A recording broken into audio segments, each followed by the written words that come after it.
Today's speakers are two of Fletcher Group's own subject matter experts, Research Coordinator Grace Clancy and Research Associate Madison Ashworth, joined by Dr. Matt Johnson, a recovery house owner and operator in West Virginia. Grace Clancy graduated from Portland State University with a Bachelor of Science in History, Liberal Studies, Social Science, and Global Studies. A strong communicator, systems thinker, and researcher, Grace applies her passion for health equity to policy and research studies, including the identification of barriers and needs among individuals in recovery housing and the evaluation of recovery housing programming. Madison Ashworth.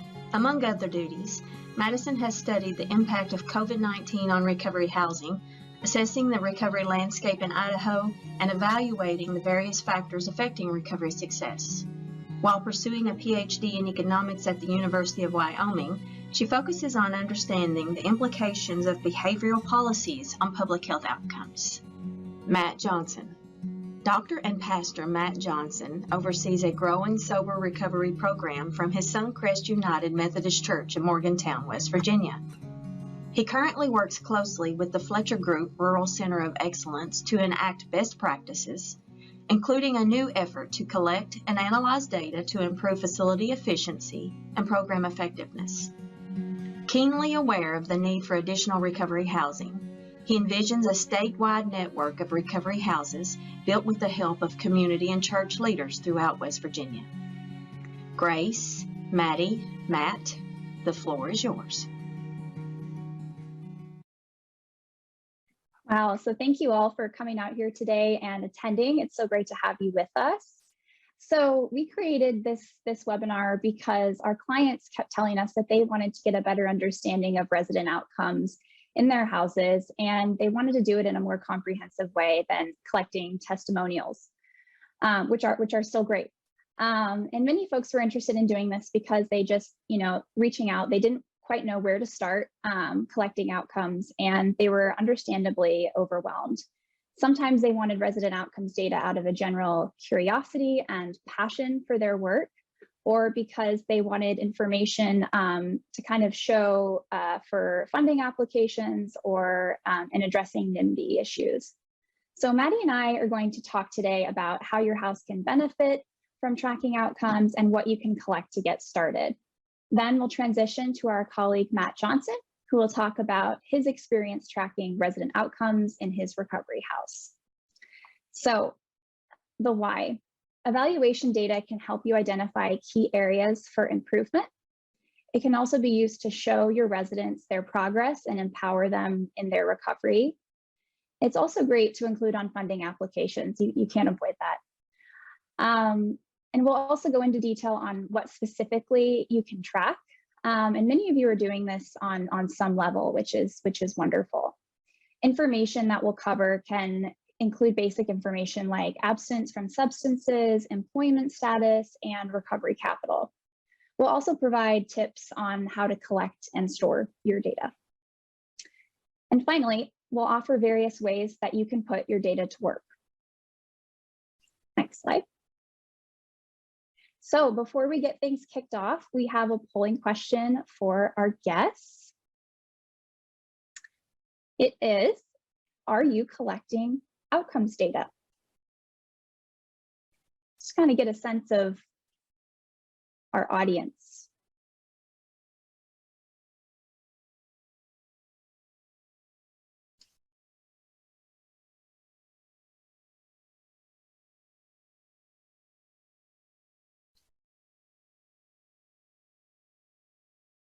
I'm seeing some responses come in the chat. Some folks, yes, yes, yes.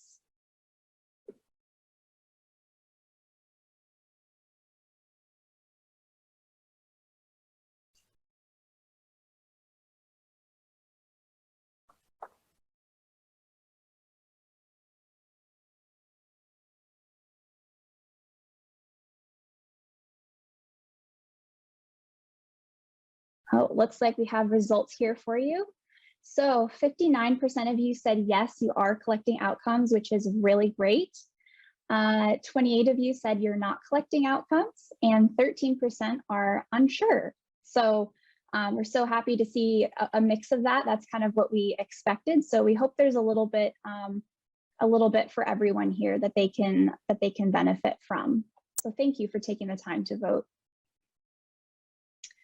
Moving on to our next slide.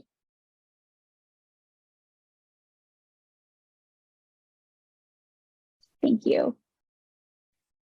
So for many folks, the thought of program evaluation and tracking outcomes is understandably overwhelming. We think it's really important to help demystify and illuminate that process because we want to set you up for success. Data is also just such a powerful mode of communication. Outcomes evaluation can give you a fresh perspective of your residents' recovery process and gauging the general effectiveness of your program. And of course, has a wide range of applications, as you know. Great. So we've witnessed really increased interest and attention from the federal government on recovery housing and recovery support services. And just this past year, as you may have seen, SAMHSA established the Office of Recovery, which seeks to promote policies, programs, and services for those in or seeking recovery, which is great to see. What this means going forward, go back for a moment. Thank you, Erica. What this means going forward is that program evaluation is key to access state and federal dollars. Private funders will also be interested in a lot of the same things. So just a quick message from SAMHSA here for you all. As recovery houses become recognized as vital components in the continuum of care, it is important to properly assess how each house is ultimately performing in delivering quality resident care. SAMHSA recognizes that program evaluation may occur at varying levels depending on the size and scope of the recovery house. However, collecting data on measures such as abstinence from use, employment, criminal justice involvement, and social connectedness would greatly assist the home in gauging the effectiveness of services provided and would also enable these entities to utilize data to justify requests for state and federal funding. Next slide.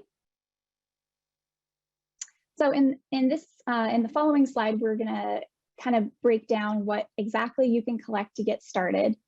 Data can be collected at either the resident level or the house level. So it's broken down in that way. There's also a temporal or time-based aspect to consider as well.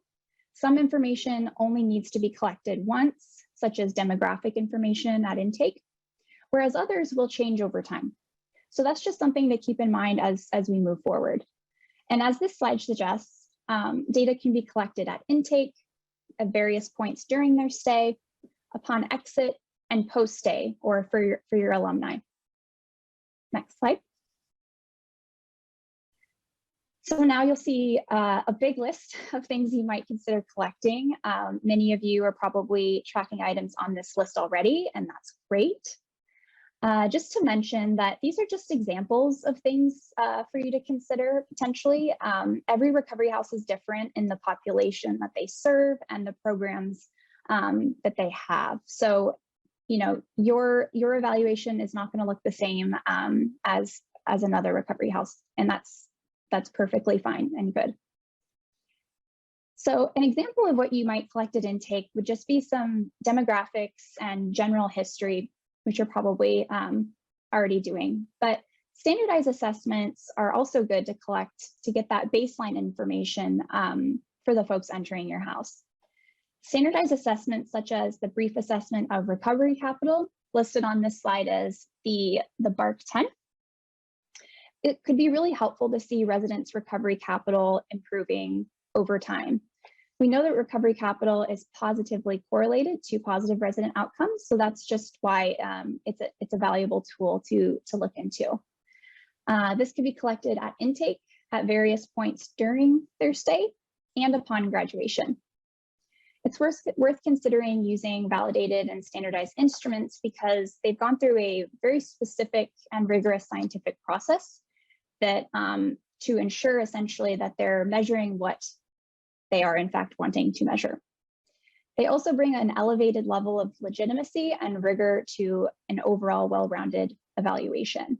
A few of them will be shared in the chat momentarily. And also during the stay, there are standardized assessments to consider, including general quality of life and things of that nature. Also, program and service participation, if they are utilizing MAT, and their general personal progress and satisfaction as they move through stages of their recovery. And upon exit, you can also record the reason for their exit, which might sound a little very obvious, but and also the satisfaction with their program. And if this is a program completion or graduation type scenario, I hate to mention it again, but the brief assessment of recovery capital could be useful if that's feasible and possible for you. And along with that, you can look at employment status and any educational or vocational progress that they've made. And post-stay, or for your alumni, as we like to call it, if you're able to connect with them, which we know pose a lot of practical concerns, but if you are, you might ask, just about their recovery, if they're still in recovery, if they're still attending meetings, any new educational attainment goals, their employment status, reconnecting with family and their social connections, their general quality of life, and if they've had any new legal charges during that time. So those are just a couple of things to consider if that's possible. And finally, at the bottom end of the slide, you'll see data that can be collected at the house level. So you can look at things like just generally the number of residents that you're serving, the average length of their stay that can be calculated, how many have a successful exit, however you define that, every house is different, any recovery pathways that are utilized, and a staff to resident ratio. Moving forward, but also just one thing I forgot to mention is that the list that we showed is by no means comprehensive, but it just serves as a good starting point for you all to just consider what makes sense for you for your house and your program and your residents. We now have a polling question just to get a sense of some of the things that I shared about outcomes that you can look at. What do you think best measure resident success? And have this as multiple choice or as a select all that apply, it should be. And arguably all of them are very important. But I think, depending on your residents and your experience, you might feel more drawn to some rather than others. And I think this is just a great point for discussion. Yeah, and by no surprise, the results are very mixed. 39% saying employment is very important, and their recovery and substance use and abstinence is very important at 61%. I'm kind of surprised that meeting attendance is at 22%, but that's awesome.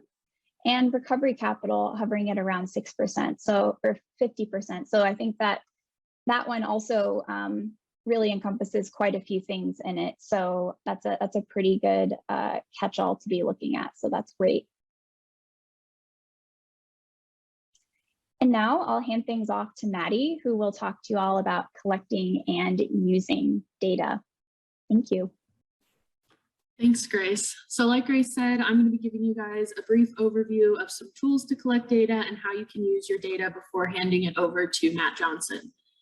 So there is a multitude of affordable tools out there to help you with your data collection and data storage and analysis. So there are programs like Google Forms or SurveyMonkey that can facilitate your data collection because they will allow you an easy way to input your data via creating a survey and then filling it out for each resident.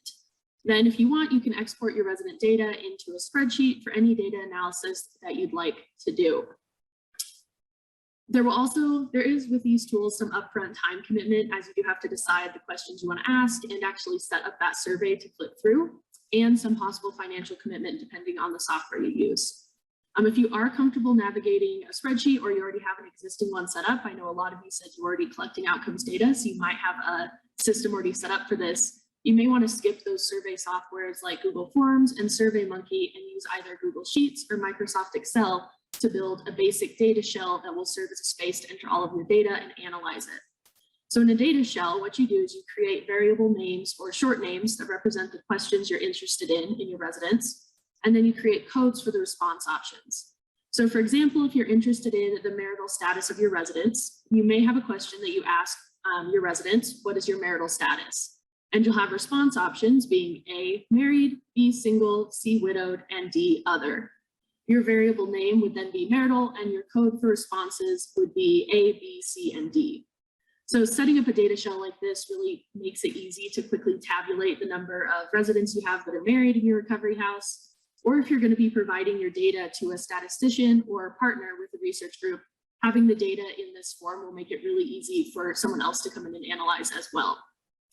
And of course, if you don't have access to any electronic data collection software, you can also just start via pen and paper with your clients. Any collection of resident data is going to be great and really help your recovery house.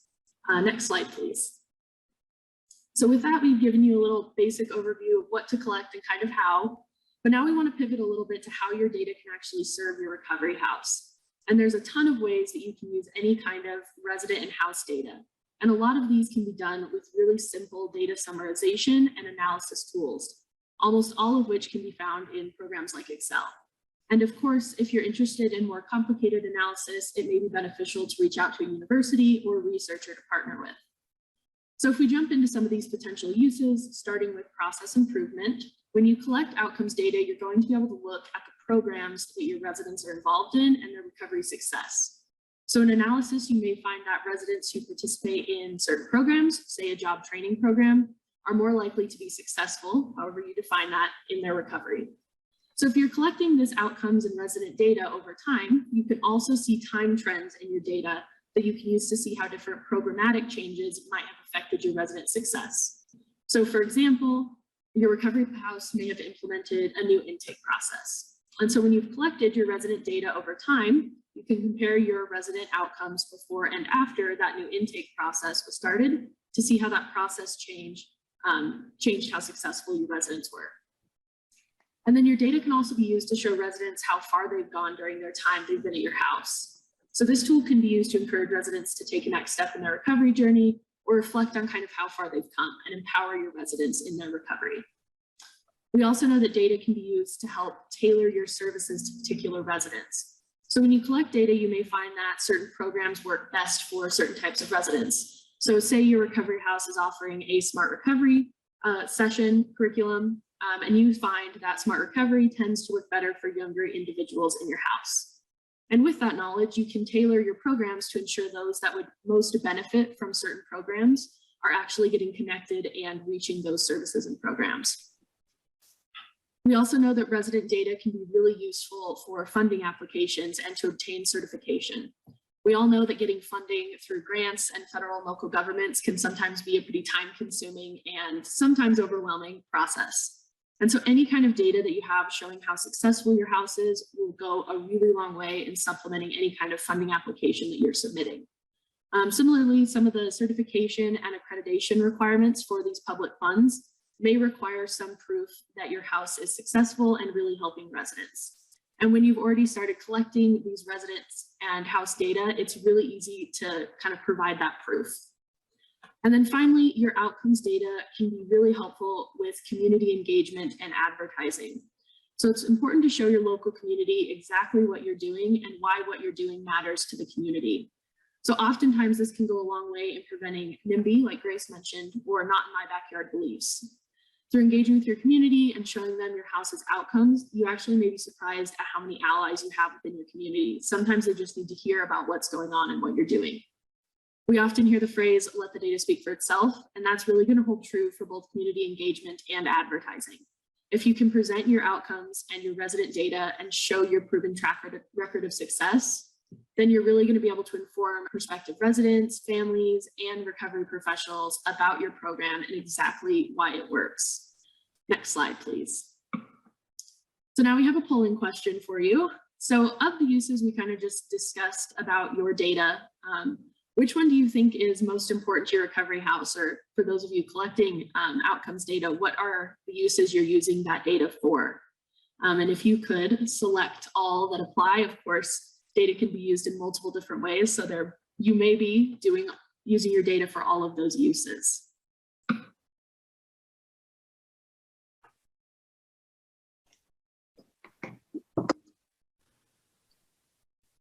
Wait a little bit for people to answer. We appreciate your participation in these polling questions. It's always exciting to see what people are using their data for.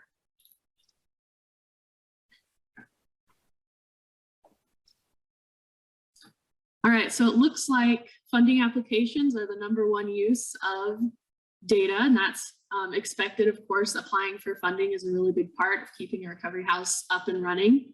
And process improvement and empowering residents and tailoring services to residents, also pretty important. Community awareness and advertising, that definitely is a big one. And we will give you in the next slide a little bit of discussion about how you can work to raise that community awareness. So if we can move to the next slide. Perfect. So like we just went over, there are tons of ways to use your outcomes data. And of course, a lot of you guys are using that data and wanting to use it for community awareness. And so sometimes it can be really overwhelming knowing where to start, right? There's a lot of uses we just listed. And so where do you even begin to start analyzing your data and using it? And so it can be helpful to start with an annual report. So an annual report will have bits and pieces that are needed for all of the other uses of your data that we just talked about, and can really help build transparency and awareness. So the bits and pieces that are going to be in this annual report will be able to be used in things like funding applications as well. So an annual report will have a couple of key components. First, it will include a description of your program and what services you provide. So when you're writing an annual report, it's a really good idea here to highlight the programs and services that you think make your house unique and that are your most important programs. Next, it's a good idea to include some of those resident testimonials in your report. And this will give a more personalized account of your successes associated with your house that then you can back up with your resident data. Next, you should include a summary of your outcomes data. So how many residents did you have? How long did they stay? If you do decide to collect data on employment, mental health, or recovery capital, then you could also include some data to show how your house has had positive impacts on those aspects of recovery. Finally, it's important to note in your annual report how your recovery house is adapting to community needs and engaging with the community, and what programmatic changes you've made to maybe overcome obstacles in your house. This can go a really long way in connecting with your community and showing transparency and showing that you really are kind of adapting to the changing needs of your community within your house. Next slide, please. So now there's some next steps to consider. Grace and I gave you a little outline of what to collect, how to collect it, and maybe how to use it. So some next steps.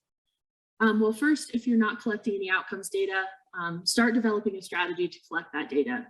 Consider the tools you need to successfully do it and what outcomes you might most be interested in. Second, if you do have some outcomes data, consider creating an annual report that you can show to prospective residents, your local community, recovery professionals, and any potential funders, and show them exactly what makes your house so special and so important to the community. Third, be sure to seek help. We know that data collection and analysis can seem really overwhelming at first, but there are resources all around to help you. Specifically, the Fletcher Group Rural Center of Excellency in Recovery Housing has specialists that can help you develop a plan and determine the best methods for data collection. And finally, the Fletcher Group Rural Center of Excellence is developing a resident management system. And this system is designed as a tool to help facilitate collection of resident and house data so that you can use it to assess your recovery house. And this resident management system will have some functionality to create reports that can cater to the data needs of your specific recovery house, with more coming on that resident management system as it continues to be developed and later launched. Next slide, please. So at this point, you may be wondering how a recovery house can do all this. Well, last year, our research team created a recovery protocol for recovery houses to use in the resident management system. Well, so before we integrated this finalized protocol into the RMS, we went ahead and conducted a pilot study with Dr. Matt Johnson of Morgantown, West Virginia. So now I'll turn it over to Matt so he can talk about his experiences collecting data. Thanks, Maddie. My name is Reverend Dr. Matthew Johnson. I'm a United Methodist pastor who lives in Morgantown, West Virginia, and I'm the founder and executive director of Abundant Life Recovery Housing Network. Our network opened on March 1st of 2021, and so we're just coming up on our first year anniversary. We're excited to celebrate that. And we have 4 houses where we work with about 30 residents who are part of our groups. So we have been working with the Fletcher Group since March of 2020, and we really appreciate all of their support and encouragement. We started doing data because we realized it was necessary to do this to make sure that we can kind of track what's happening. Now, I'm not a data scientist on my own. I'm a theologian and a leader. I don't do data. None of my educational experience has been wrapped around data. In fact, I like stories. I'm a storyteller. And so I like to tell stories, and I like to help other people tell stories. And I can tell really good stories about our recovery houses. I can tell really good stories about our residents and things that have happened. We like to say that we have a front row seat to transformation, and I can tell you those stories. And for some people, stories are really effective. So when I'm meeting with a community group, to be able to tell some stories is a really effective thing. But some people want some hard data and some numbers. And so having the opportunity to do that has been really important. We wanted to be the most effective organization that we could be. We wanted to make sure that we were preparing our residents in the most effective way. And we wanted to make sure that we had the information to know whether what we were doing was working for our residents. We wanted to make sure that we knew what was going well, what wasn't going well, the needs that the residents had when they came into our house, and we wanted to make sure that we were able to connect them with the resources and the services, the opportunities in the community that were going to best impact them.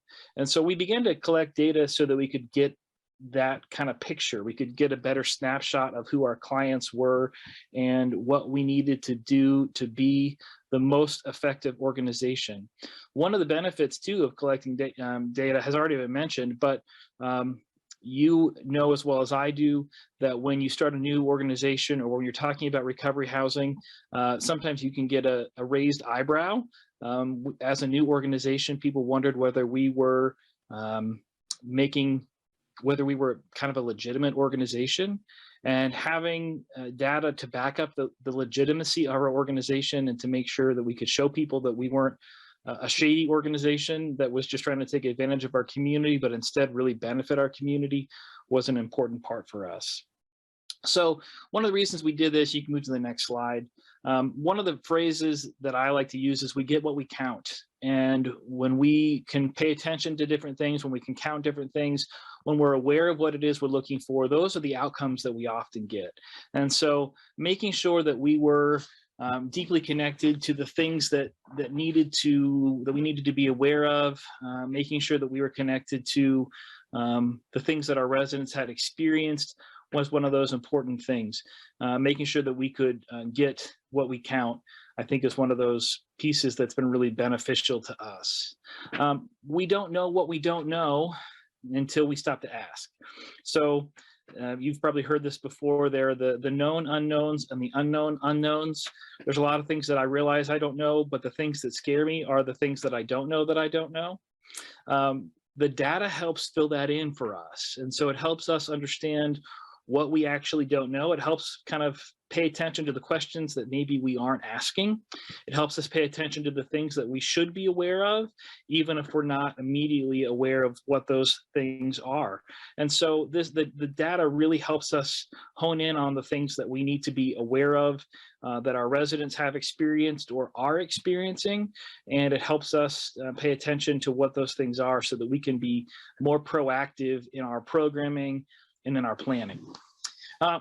This gives us a much better picture of who our clients are and who our residents are. and it gives us a fuller picture of their experiences to date.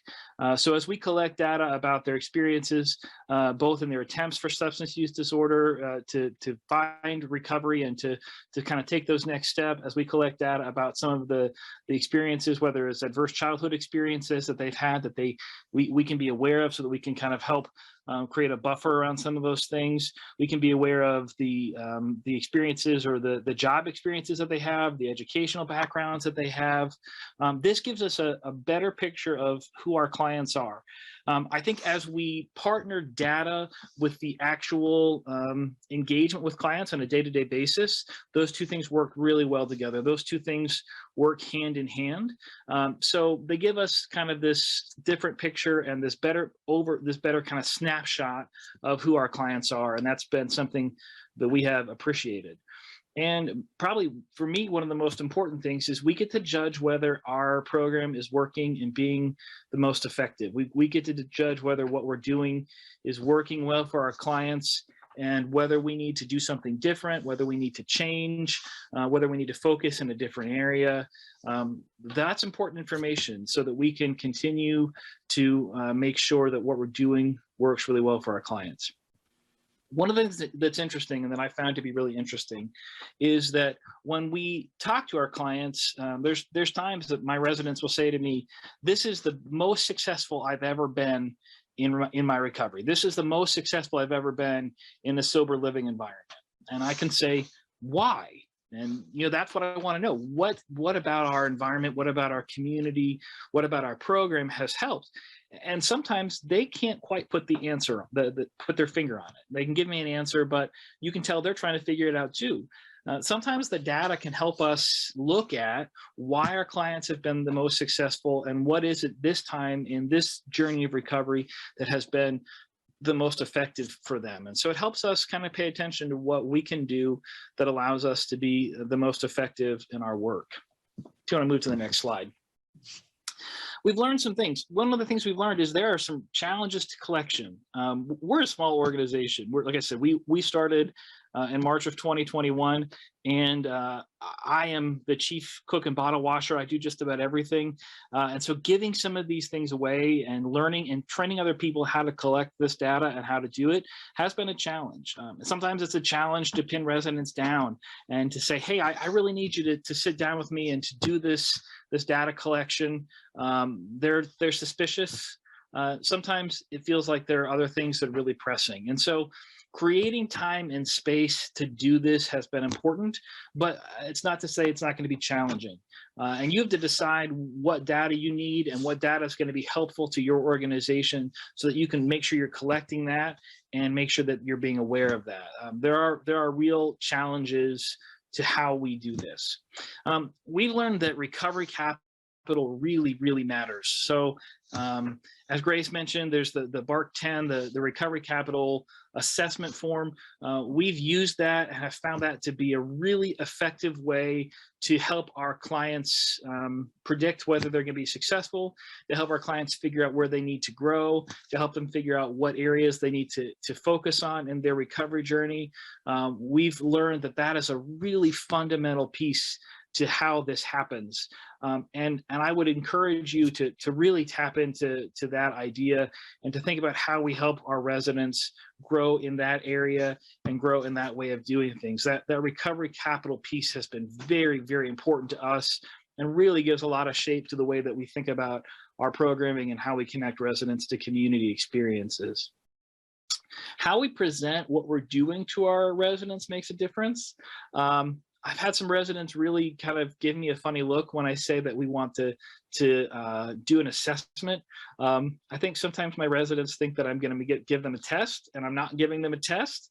And so I've learned to say, I want to do this assessment, not because I need to dig into your past, but because I want to know that we are being effective in the work that we're doing. And residents are anxious to help if they think it's going to help the organization. They are kind of giving me some side eye if they think that I'm trying to dig too much into their experience sometimes, particularly when they're new to us. If we do this 6 months in or a year in, at this point we've got some relationship, we've got some connection, and they're less suspicious of me. But how we present this idea that we want to collect data really is important, because that kind of gives our residents a framework of how we do that. The data, as I mentioned, helps us make sense of our residents' stories. It helps us make sense of kind of what they've done and what they've experienced, and it helps us kind of keep an eye on what it is that can continue to happen. The data creates a really good snapshot of who we have living in our houses at any moment. And in some ways, it helps us kind of create a snapshot for what's happening in our area around recovery and what's happening in our state. As was mentioned, I live in Morgantown, West Virginia. And so our houses right now are located in Morgantown, West Virginia. But the vision that we have as Abundant Life Recovery Housing Network is to grow beyond this community, particularly to some of the rural communities in our state. So we have been tracking places where the communities and the counties that our residents have come from when they get to Morgantown. And we've learned that residents come to Morgantown because this is where some of the most significant services are in our state. And so people come because they need the initial services of the COAT clinic, the Comprehensive Opioid Addiction Treatment Clinic at WVU. They come here because there are rehab beds available in this part of the state. And so they come here for those reasons. They come here because they need new people, places, and things when they begin that recovery journey. So there's lots of reasons that people come here, and sometimes that is because the needs they have in recovery are pretty acute.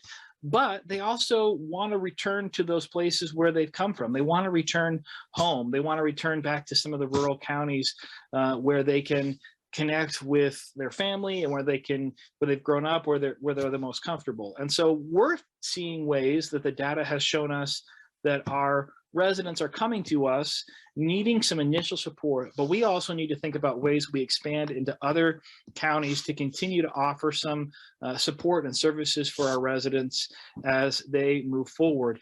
And we're trying to think about ways that we can continue to support residents as they take the next steps, or as their recovery journey becomes less acute in terms of the needs that they have at any given moment.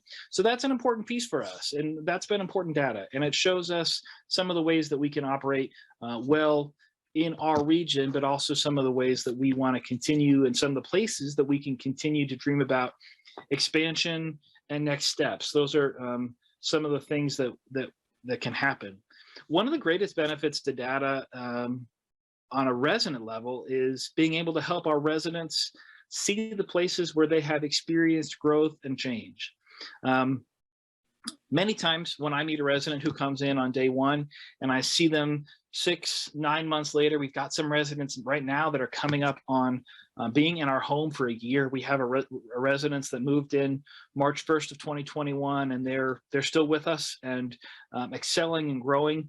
To be able to say to them, look at the work that you've done, is such a powerful thing. To be able to say to them, you have changed so much, you've come so far, look at the work that you've done. And the hard work that you've put into your recovery journey and your recovery process has been worth it. That is an empowering and powerful thing for our residents to hear. And if we can show them the data, it's not just speculation. They know that we're not just blowing smoke at them. They can say, look, I have experienced some change in my life.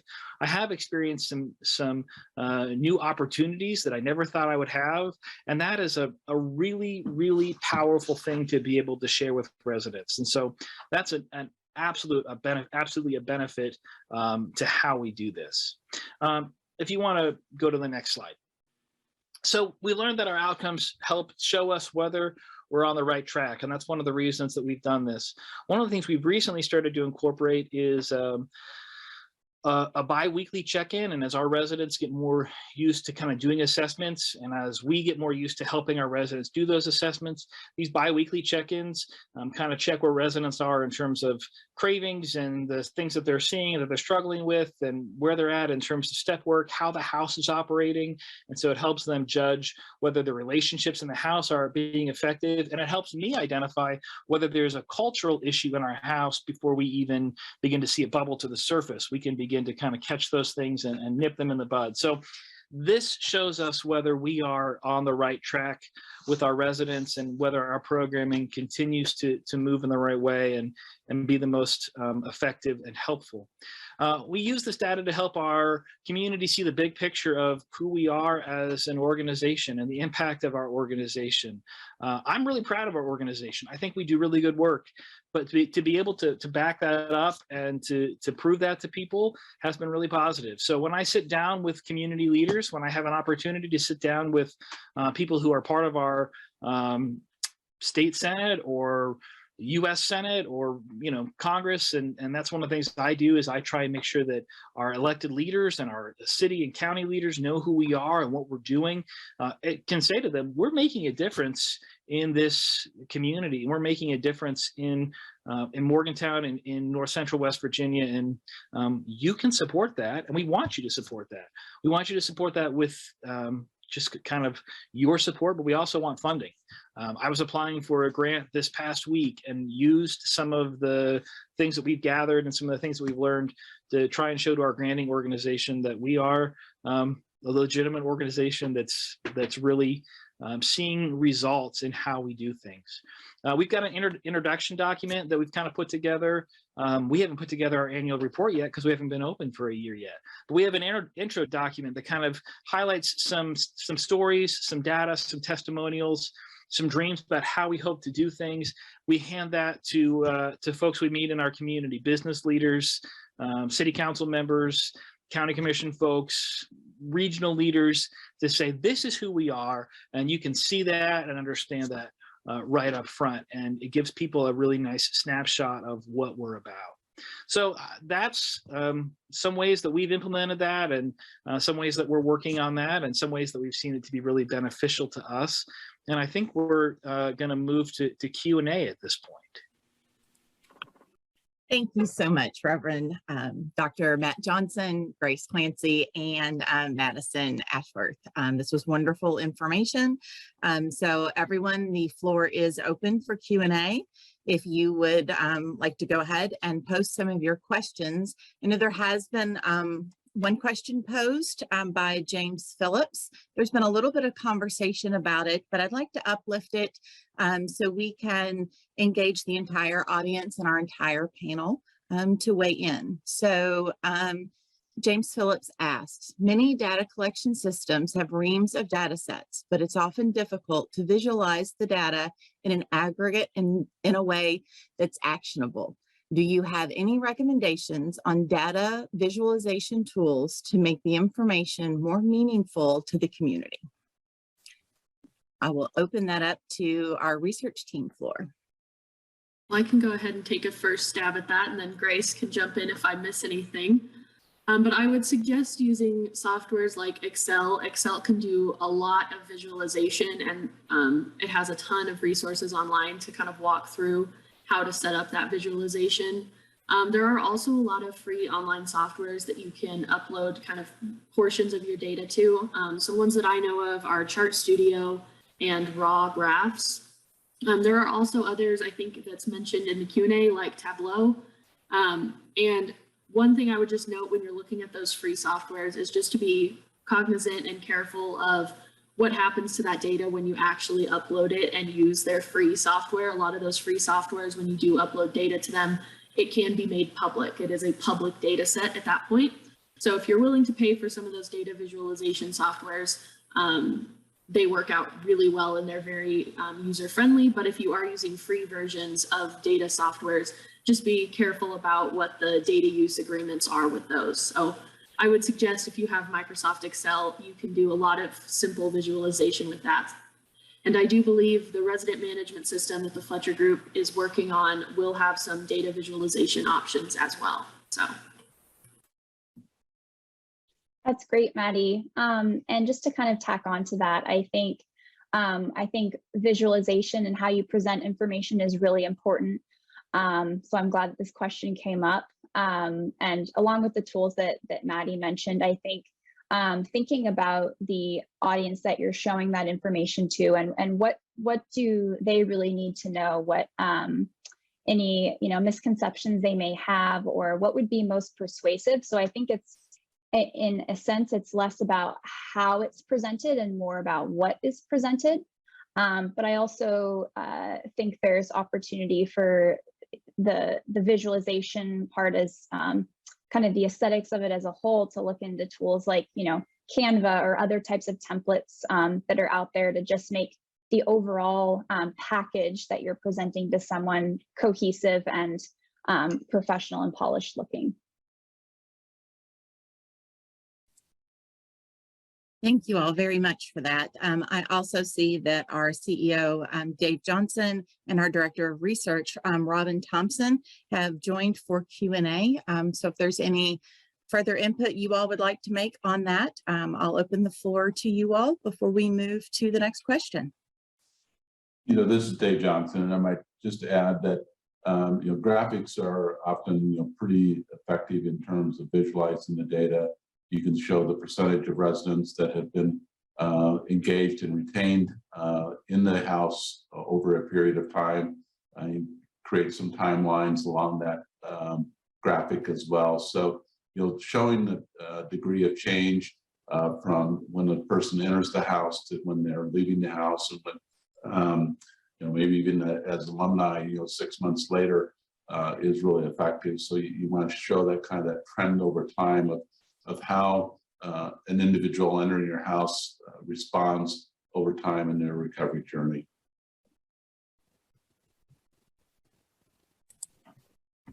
Thanks so much, Dave. So we will move on to our next question by Nellie. How do you integrate your data? We have a series of data collection resources across different services, but we do not really have a method for integrating all the different information to get a holistic picture of our program. Maddie, I was thinking, do you want to kind of talk about the data shell section that Maddie talked about? That I think that'll be kind of a key piece of making sure that all the information you need is in one place and in a format that is comparable across the spectrum.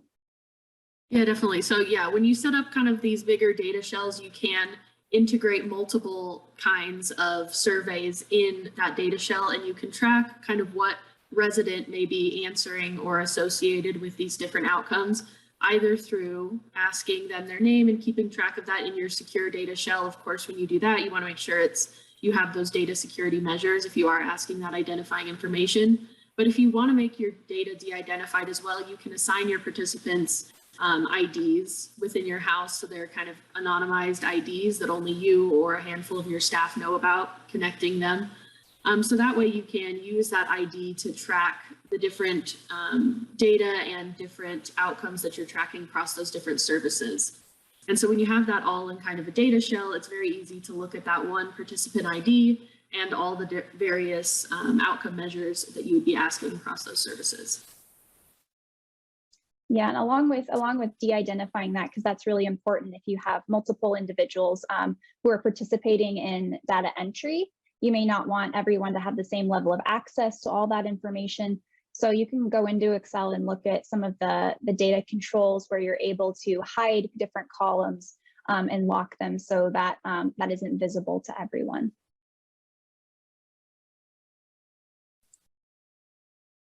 Thank you. I hope that was helpful for you, Nellie. Our next question is by Chris Meacham. What data points are being collected that track residents' culture, particularly being able to see a problem before it bubbles to the surface? I can answer that real quickly because I'm the one that mentioned that.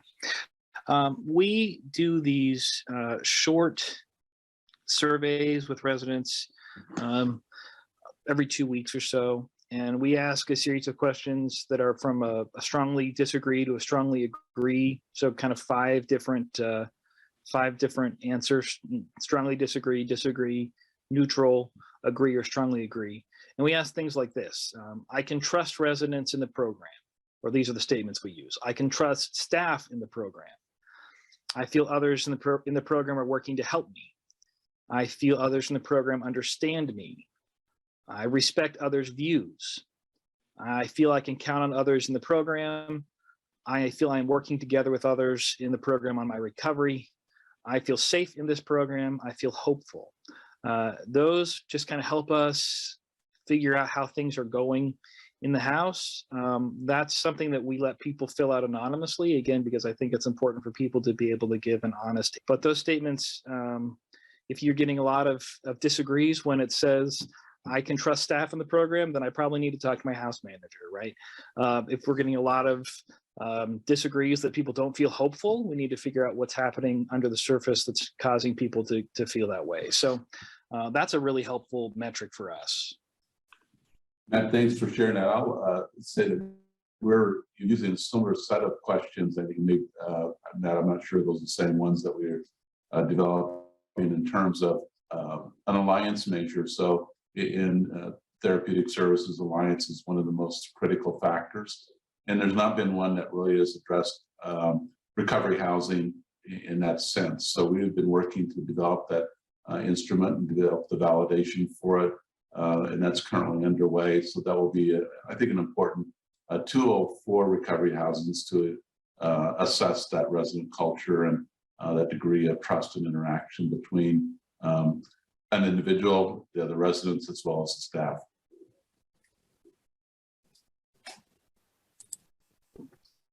Thank you all for both addressing Chris's question. Our next question is posed by Roy Jolly. What's the most challenging data needs for us are following up with long-term studies of alumni. We've been around for 25 years, but only have anecdotal information on alumni. Do you have any suggestions here? Yeah, I can take a first stab at that and then pass that along to my other panelists. But we know that that's a big challenge from a resources standpoint to allocate time to doing that outreach. And also it's difficult to keep in touch with people, period. But we've heard of some houses who just kind of built into their culture have an alumni culture where they really want to, they set that precedent and that not expectation, but that alumni can come back and have shared meals with the residents and are available to be to kind of like walk through the process in the program and just be there as a support as someone who has successfully made it through. So I think having that culture there to begin with has been really key for folks. And also as far as actual, data collection and doing like those status updates, I've heard of homes that will use text-based, SMS text-based options where, they'll have 3 questions just to kind of do a basic check-in and see how they're doing. But that's just a few things that I've heard about strategies for that. Great question. Wonderful, thank you. Did anyone else on the research team have anything to add? Just to add on to what Grace had mentioned, which are really great suggestions, is we've heard, and this might be obvious as I think the primary audience here is owners and operators, so you all know a lot of this better than we do, but we've heard some homes will at intake collect information from the individual's spouse, friends, family members, so just kind of collecting as many relationships as possible and contact information for those. As we know, phone numbers change over time to try to stay connected. So just one other tip, but I think the alumni culture is a really big one that we've seen. Good call, Grace. To add to that, Van Smith was asking, how helpful would you say that the recovery housing sober living apps are, or what experience do we have with those? I have not had experience with those apps. Not sure if my other panelists can speak to that.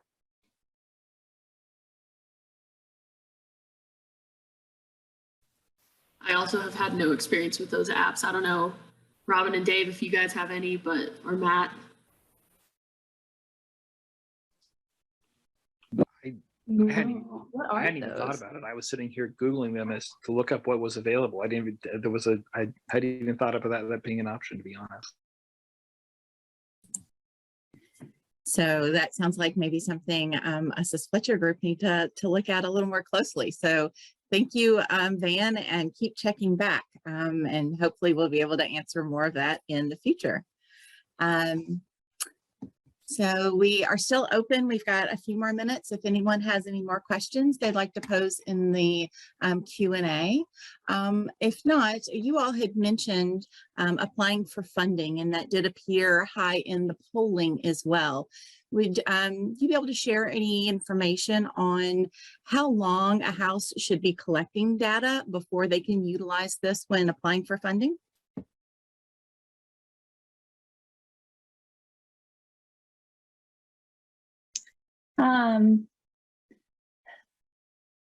I think, Jen, are you referring more to like the sample size or kind of how long tracking the residents over time? Tracking the residents over time. Sure. I'm not aware of any hard and fast rule to speak to that, but I think important to have like that baseline information of them at the very beginning, and you know, something and an end point. And some studies we've seen with it, there's a lot of drop off in data that's collected, you know, throughout that process. So I think if you're able to get a strong, you know, before sample and ending sample, and if possible, anything in between is always great as well. Robin, do you have any more expertise to speak to that? I think that's a great response, Grace. I think just dependent upon how your house is set up in terms of, you know, our residents stay for 4 months versus our residents stay for 6 months.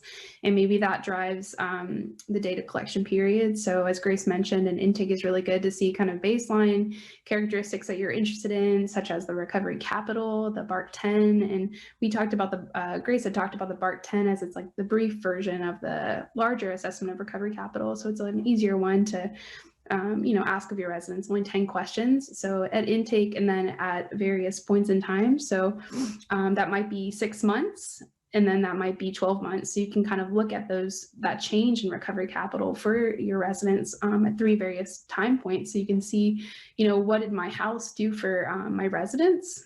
How did it impact their recovery?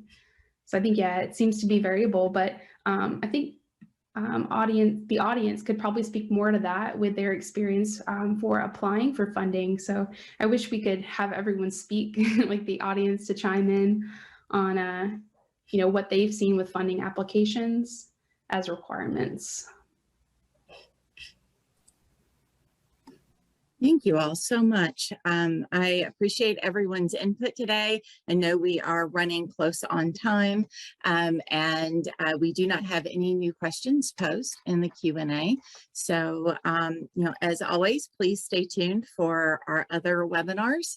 There's more information in the chat on that, and you can reach out to the Fletcher Group for any technical assistance. These presentations will be available probably next week through our website, which is also in the chat. So thank you all again. I appreciate your time today, and have a wonderful week. Thank you all. This concludes our webinar session. Thank you so much for joining us today. Also, please tune in on the first Thursday of each month from 2 p.m. to 3 p.m. Eastern Standard Time, where we will be hosting subject matter experts from across the nation to bring you valuable tools and resources for rural recovery house operators and SUD professionals. If you would like information on technical assistance, you can go to our website, again, www.fletchergroup.org, which I have also copied in the chat, and submit a technical assistance request. Lastly, please take a moment to respond to the survey questions once they become available on your screen. Your feedback is very important and greatly appreciated. Thank you and have a blessed day.